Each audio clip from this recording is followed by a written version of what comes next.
একটা খবর দেখলাম যে ইতালির প্রধানমন্ত্রীর সঙ্গে প্রধান উপদেষ্টার বৈঠক অনিশ্চিত। আসলে সেখানে বৈঠক হবে কেন? ইতালির প্রধানমন্ত্রী বৈঠক করবেন কেন? এটা হচ্ছে ওয়ার্ল্ড ফুড ফোরামের বৈঠকে। এইসব বৈঠকে বিভিন্ন সংস্থার প্রধানরা যান।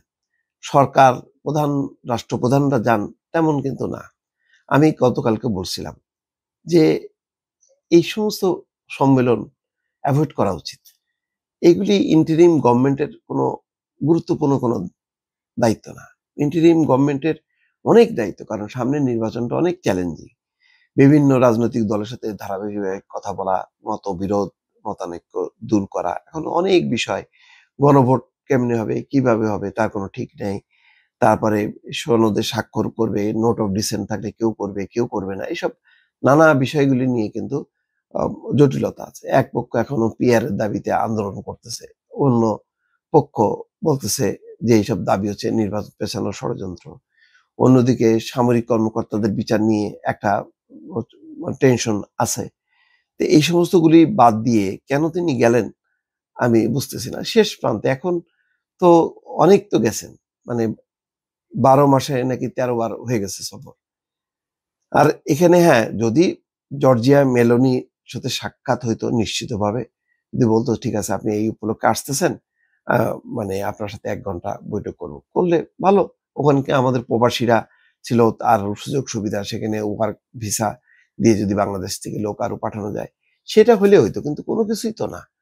যে সমস্ত বৈঠকগুলি ঘটতেছে এগুলি বিভিন্ন সংস্থা প্রধানদের সাথে, এটা গুরুত্বপূর্ণ না। কিন্তু এখন ওই যে যেহেতু ছড়াই গেছে যে মেলোনির সাথে বৈঠক, এখন না হইলে সবাই বলবে যে হাই উনি এত বড় মানুষ, উনি গেলেন, মানে জর্জিয়া মেলোনি কোনো পাত্তাই দিল না। সেই কারণে ওই প্রেস সেক্রেটারি আবার ব্যাখ্যা দিচ্ছে যে আমি আগেই জানিয়েছিলাম প্রধান উপদেষ্টা ওয়ার্ল্ড ফুড ফোরামের বৈঠকে যোগ দিতে রোম যাচ্ছেন।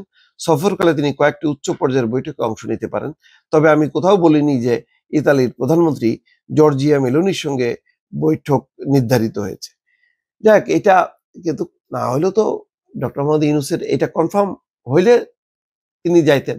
না হলে যাওয়ার দরকার কি? এখানে খাদ্য উপদেষ্টা আছে বা সচিব, পাঠালেই হইতো। এমন তো না, এইসব না পাঠালে, কারণ এইসব মিটিং গুলির মধ্য দিয়ে, মানে এগুলো হলো পলিসি লেভেলের।